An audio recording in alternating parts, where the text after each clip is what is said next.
থাকবো না কো বদ্ধ করে বৃক্ষরোপণ বিশ্বজুড়ে এই মন্ত্রে ব্রতী হয়ে আজকে সুদূর কাঁথি থেকে বাঁকুড়া জেলার আকুই গ্রামে এসে উপস্থিত হলেন শ্যামল জানা মহাশয়।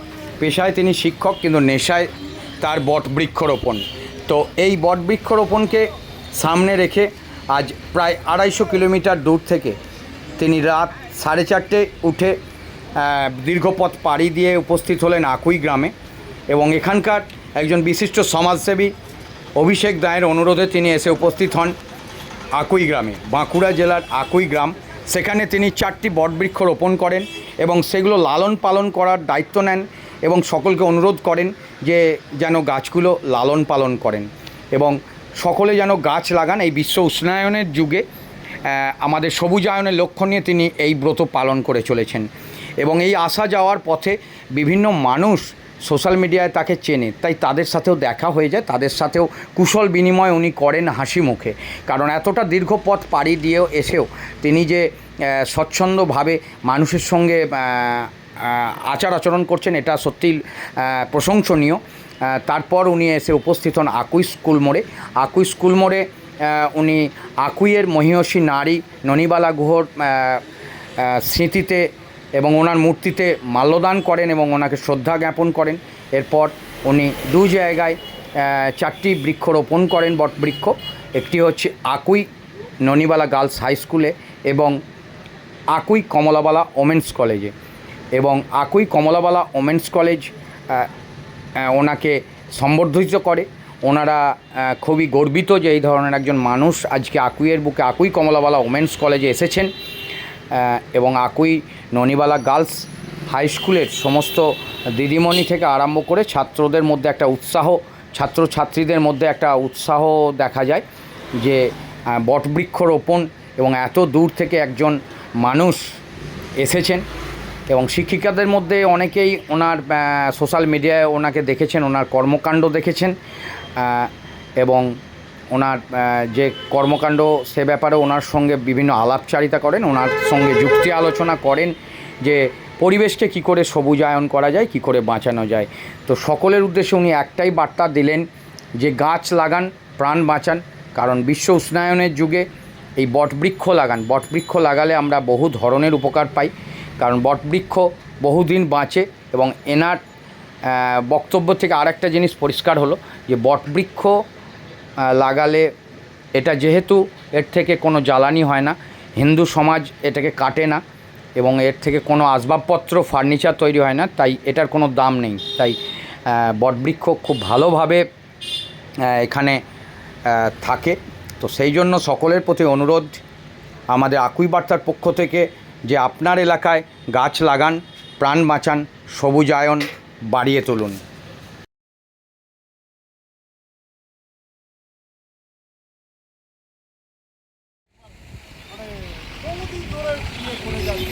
ফলো করি। আপনার বাড়ি কোথায়? আমার বাড়ি ইছারিয়া সোনামুখী। তো আজকে এখানে কীভাবে দেখলেন আমাকে? এখানে আমি টোটোই বেরোচ্ছিলাম, আপনাকে দেখলাম আমি। আপনি টোটোই করে আসছেন যে আজকে তারা সমাজমূলক কাজে থাকে। আমার মানে আপনার সঙ্গে স্যার দেখা করার বিরাট ইচ্ছা ছিল একবার। কীভাবে বলবো আপনাকে, এমারও বলতে পারে কষ্ট পাবি গাছ লাগাবো। এখান থেকে যাবো দুর্গাপুরে নাইট স্টে, কালকে লাগাবো ওই আসানসোলে একটা এটা এটা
2000 সালে স্বপ্ন দেখেছিলাম যে বিশ্বজুড়ে 5000 বর্গফুট রোপণ এবং ওঠানো।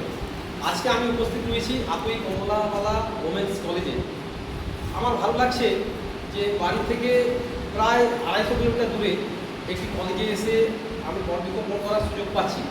আর একটি গাছ একটি প্রাণ, গাছ লাগানো প্রাণ বাঁচান আমরা প্রত্যেকে স্লোগান করি।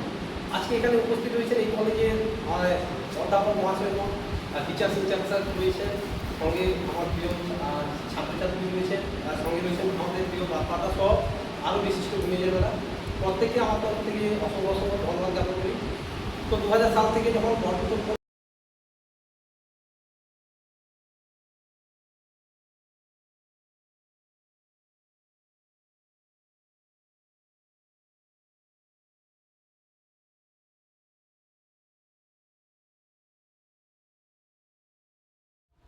থাকবো না বদ্ধ ঘরে বৃক্ষরোপণ বিশ্বজুড়ে সারা পৃথিবীকে নিজের বাগান মনে করে যে আমাদের বিশ্বজুড়ে 5000 বড় বৃক্ষরোপণ যাত্রায় আজকে আমি রয়েছি অপরিচিত কুটুম, মানে অপরিচিত বলবো এবং কুটুমও বলবো, কারণ আমি এই মুহূর্তে রয়েছি স্যার কোথায়?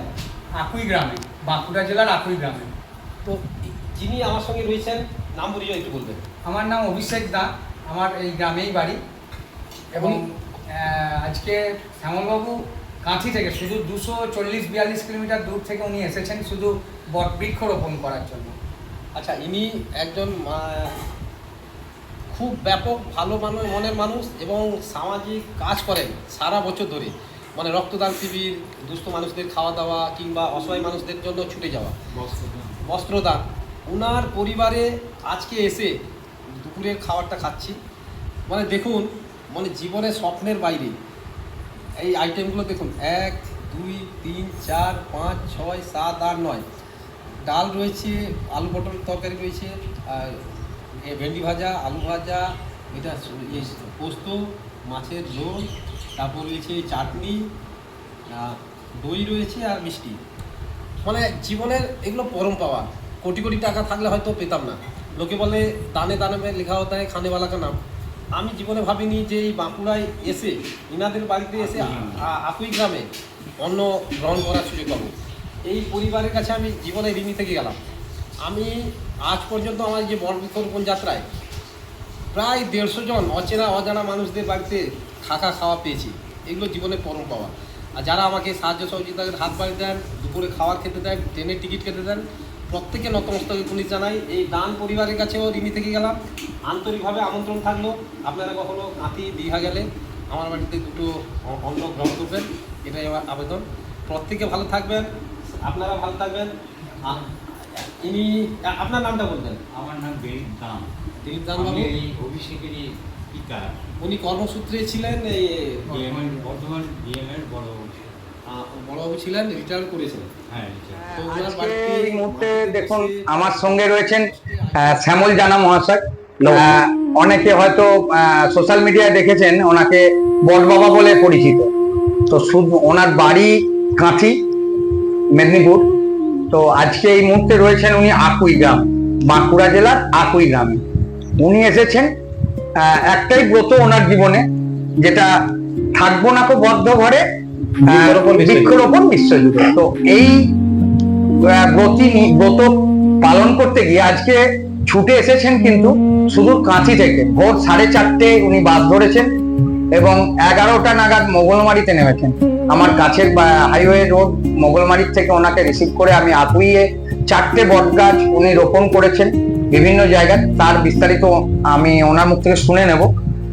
তো আজকে শ্যামলবাবুর কাছ থেকে আমি জানতে চাইবো যে উনি এই বৃক্ষরোপণ ব্যাপারে এত আগ্রহ দেখালেন। অনেক কাজ আছে, সমাজ কল্যাণমূলক অনেক কাজ আছে, তো উনি এই ব্যাপারে কেন এত আগ্রহ? নমস্কার। তো জীবনে আমি 3টে বড় দুর্ঘটনার হাত থেকে বেঁচে ফিরে এসেছি।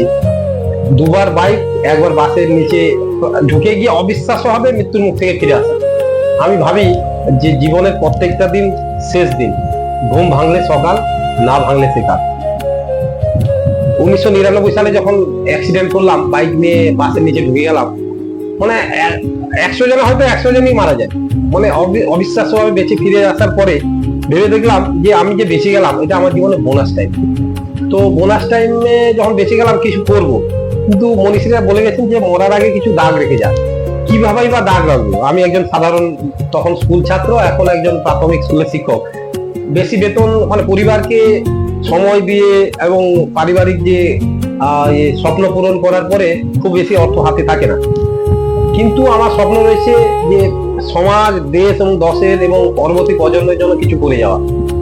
এই বৃক্ষরোপণ একমাত্র কাজ যেটা কিন্তু মানে প্রচুর মানুষের মানে পাশে মানে থাকা যায়।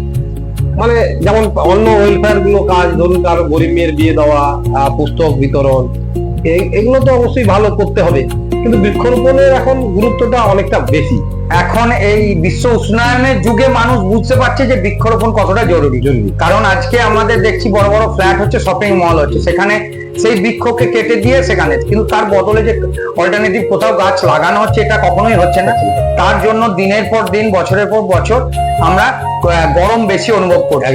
আগামী আমরা বিগত দিনে খবরের মাধ্যমে দেখলাম, বিভিন্ন নিউজে দেখলাম যে ইউরোপের অবস্থা কি, যেখানে পিচ গলে যাচ্ছে, গাড়ির টায়ার গলে নষ্ট হয়ে যাচ্ছে এবং জল ফুটছে।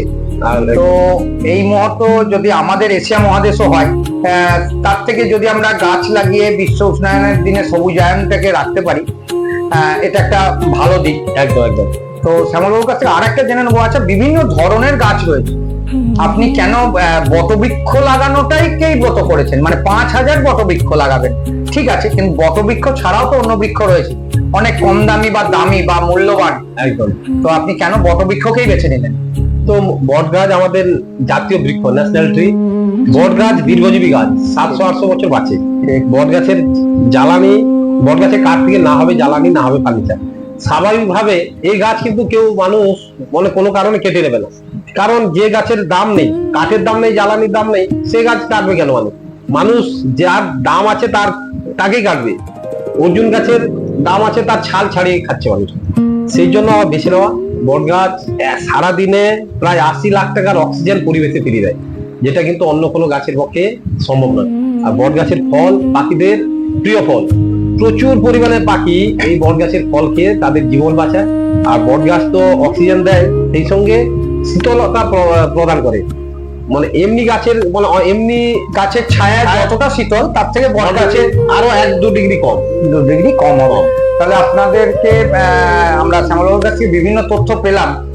সবচেয়ে বড় কথা, উনি এতদিন ধরে, আজ দীর্ঘ 25 বছর ধরে, বিগত 25 বছর ধরে এই কাজই করে যাচ্ছেন। এটাই তার ব্রত যে থাকবো না খুব বদ্ধ ঘরে, বৃক্ষরোপণ বিশ্বজুড়ে, গোটা বিশ্বকে নিজের বৃক্ষরোপণের জায়গা উনি ভেবে নিয়েছেন। এবং ওনার আর একটা ট্যাগলাইন আছে যে ছলে বলে কৌশলে নয়তো ভিক্ষা করেও ওই বট গাছগুলোকে কিন্তু উনি বড় করবেন। একদম। তো সকলের প্রতি শ্যামলবাবুর তরফ থেকে আবেদন এবং আমার পক্ষ থেকেও একই আবেদন যে আপনারা নিজ নিজ এলাকায় যে কোনো গাছ লাগান, একদম, এবং সেই গাছকে অন্তত বড় করুন, যাতে সেই গাছ কেউ ধ্বংস না করে। কারণ এই বিশ্ব উষ্ণায়নের যুগে, বিশ্ব উষ্ণায়নের দিনে আপনারা নিজেরাও ভুক্তভোগী, আগামী প্রজন্ম কিন্তু আরো ধ্বংসের মুখে যাচ্ছে। পৃথিবীর পরিবেশ নষ্ট হচ্ছে এবং উত্তর মেরু বা দক্ষিণ মেরুর বরফ কিন্তু গলছে। এমনকি এভারেস্টে, যেটা বিজ্ঞানীরা বলছে বা বিভিন্ন গেজেটে বেরোয়, যে এভারেস্টের চূড়ার উচ্চতা কমছে, মানে বরফ গলে যাচ্ছে। 8848 মিটার আর নেই, কিন্তু সেটা মাপা তো আর সম্ভব নয়। তো সেই জন্য সকলকে বলবো যে গাছ লাগান, নিজ নিজ এলাকায় গাছ লাগান, উন্নয়ন হোক, উন্নয়নের পাশাপাশি বৃক্ষরোপণ হোক, এবং সেই বৃক্ষ আপনারা একটু যত্ন করবেন, রাখবেন, তাকে বড় করবেন, যারা দুষ্ট লোক তাদের হাত থেকে একটু রক্ষা করবেন। শ্যামলবাবুকে নমস্কার। নমস্কার। আর দানবাবুকে অসংখ্য ধন্যবাদ, উনি আজকে যেভাবে আন্তরিকতার সঙ্গে আমাকে আমন্ত্রণ করেছিলেন এবং ওনার আতিথেয়তা সত্যি অসাধারণ। আজকে ওনার বাড়িতে বসছি, উনি একদম আমাকে আন্তরিকতার সঙ্গে দেখে এই আকুই গ্রামে 4টি বট গাছ রোপণ করে গেলাম। উনি কথা দিয়েছেন এই বট গাছগুলো যত্ন করে বড় করবেন, আগামী দিনে ছবি পাঠাবেন। বট বৃক্ষ রোপণ চলবে, ছলে বলে কৌশলে কিংবা ভিক্ষা করে হোক। আর জিন্দা থাকলে তো অবশ্যই নিন্দা হবে, এটাই বলার।